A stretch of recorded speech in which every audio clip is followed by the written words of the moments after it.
চাঁদাবাজি যখন সমঝোতা, কথাটি শুনতে অবাক লাগলেও আমাদের খোদ নতুন সড়ক ও রেলমন্ত্রী এমন সংজ্ঞাই আমাদেরকে শিখালেন। তিনি বলছেন সমঝোতার মাধ্যমে টাকা নিলে সেটা নাকি চাঁদাবাজি নয়। তাহলে এতদিন ধরে রাজপথে যা চলেছে সেটা কি তবে সেবা ছিল? একদিকে তারেক রহমান সাহেব বলছেন দলীয় শৃঙ্খলা রক্ষা করতে হবে, অর্থাৎ দলের কর্মীরা যদি শৃঙ্খলা ভঙ্গ করেন তবে তাদের রক্ষা নেই। আর অন্যদিকে খোদ মন্ত্রী চাঁদাবাজির নতুন ব্যাখ্যা নিয়ে হাজির হলেন। আজ আমরা কথা বলবো এই সমঝোতার রাজনীতি নিয়ে। তারেক রহমান সাহেবের তৃতীয় চ্যালেঞ্জ কি তবে নিজের ঘরের লোকদের সামলানো? সড়ক মন্ত্রীর মন্তব্যটি ছিল এমন, সমঝোতার ভিত্তিতে যা নেওয়া হয় তা চাঁদাবাজি নয়। এই এক মন্তব্যেই পরিবহন সেক্টরের সব সিন্ডিকেট আর চাঁদাবাজরা কি তবে লাইসেন্স পেয়ে যাচ্ছে চাঁদা নেওয়ার জন্য? সাধারণ মানুষ যখন দ্রব্যমূল্যের চাপে পিষ্ট, তখন পরিবহনে এই সমঝোতার টাকা আসলে কার পকেটে যাচ্ছে?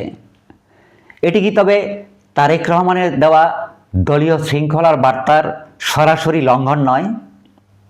একজন মন্ত্রী হিসাবে, সদ্য একটি গঠিত সরকারের একজন মন্ত্রী, যিনি প্রথমবারের মতো এমপি হয়েছেন, বয়সে তরুণ, তাকে দুটি গুরুত্বপূর্ণ মন্ত্রণালয়ের দায়িত্ব দেওয়া হয়েছে, একদিকে সড়ক এবং অন্যদিকে রেলমন্ত্রী। হয়তোবা এই অনভিজ্ঞ মন্ত্রী মহোদয় নিজেকে সামলাতে পারছেন না এত বড় দুটি মন্ত্রণালয়ের দায়িত্ব পেয়ে, তাই নিজেকে প্রথমেই বিতর্কিত করে ফেললেন এবং দলকে অর্থাৎ বিএনপিকে এবং তারেক রহমান সরকারকেও বিতর্কের মধ্যে ফেলে দিলেন এই একটি মন্তব্যের মাধ্যমে, যা নিয়ে এখন চারিদিকে শোরগোল শুরু হয়েছে। তারেক রহমান সাহেব স্পষ্ট করে বলেছেন, বিএনপির নাম ভাঙিয়ে কেউ যদি একটি টাকাও চাঁদাবাজি করে তবে তার দলে জায়গা হবে না। কিন্তু মাঠ পর্যায়ে আমরা কি দেখছি? মন্ত্রীর এই বক্তব্য কি চাঁদাবাজদের আরও সাহসী করে তুলবে না? যদিও তিনি সড়ক পথে চাঁদাবাজির কথা বলেছেন, কিন্তু এটি কি আলটিমেটলি দেশের বিভিন্ন স্থানে বিভিন্ন পর্যায়ে চাঁদাবাজিকে উৎসাহিত করবে না? যদি সমঝোতার মাধ্যমে চাঁদা নেওয়া যায়, চাঁদা কি কখনো সমঝোতার মাধ্যমে নেওয়া সম্ভব? চাঁদা তো মানুষ ভয়ে দেয়, রাজনৈতিক ক্যাডারদের ভয়ে দেয়। চাঁদা না দিলে তারা ভাঙচুর করবে, চাঁদা না দিলে ব্যবসা বন্ধ করে দেবে, সেই কারণেই চাঁদা দেয়। সেটা কিভাবে সমঝোতা হয়? এটা বড়ই আশ্চর্য এক সংজ্ঞা আমাদের কাছে হাজির করেছেন মন্ত্রী মহোদয়। দর্শক, আপনাদের কি মনে হয় তারেক রহমান সাহেবের যে কঠোর নির্দেশ, অর্থাৎ চাঁদাবাজি করা যাবে না, দলীয় কোনো সদস্য চাঁদাবাজির সাথে যুক্ত হতে পারবে না, তার সেই কঠোর নির্দেশ কি এই সমঝোতাপূর্ণ মন্ত্রীদের কারণে ভেস্তে যাবে? তারা কি তারেক রহমানের যে সৎ উদ্দেশ্য, সৎভাবে আদর্শিকভাবে দেশ চালানোর যে পরিকল্পনা, সেটা ভণ্ডুল করে দেবে এসব মন্ত্রীরা? সড়ক মহাসড়কে যে চাঁদা তোলা হয় তার প্রভাব পড়ে আমাদের কাঁচা বাজারে।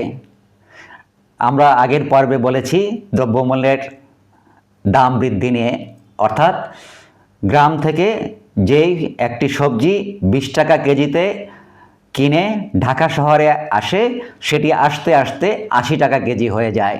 অর্থাৎ এই বাকি 60 টাকা সড়ক পরিবহনে বা তারা যখন ট্রাক বা অন্য কোনো যানবাহনের মাধ্যমে এই পণ্যটি নিয়ে আসা হয়, সেখানে বিভিন্ন জায়গায় এই চাঁদা দিতে দিতে 60 টাকা বৃদ্ধি পেয়ে যায়।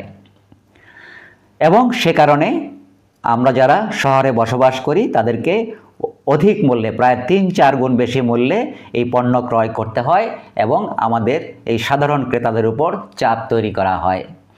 দিন শেষে সেই বোঝা আমাদেরকে বহন করতে হয়, অর্থাৎ আমরা যারা সাধারণ জনগণ তাদেরকে বহন করতে হয়। আমরা কি তবে এই সিন্ডিকেট থেকে বেরিয়ে আরেক সিন্ডিকেটের হাতে জিম্মি হয়ে যাচ্ছি? অর্থাৎ যা কিছু এতদিন চলেছে সেই একই সিস্টেম কি অব্যাহত থাকবে? এই চাঁদাবাজি সমঝোতার নামে চাঁদাবাজির মাধ্যমে? এই নতুন বাংলাদেশে চাঁদার সংজ্ঞায় কি তবে বদলে যাচ্ছে? সেটি একটি বড় প্রশ্ন হিসাবে আমাদের সামনে এসছে। তারেক রহমান সাহেবের জন্য এটি এখন অ্যাসিড টেস্ট। তিনি কি পারবেন তার মন্ত্রিসভার সদস্যদের বা দলীয় নেতাদের এই বিতর্কিত অবস্থান থেকে সরিয়ে আনতে? নাকি সমঝোতার এই ভাইরাস পুরো প্রশাসন ও দলকে গিলে খাবে? জনগণের কাছে দেওয়া ওয়াদা কি তবে ক্ষমতার বসার আগেই ফিকে হয়ে যাচ্ছে?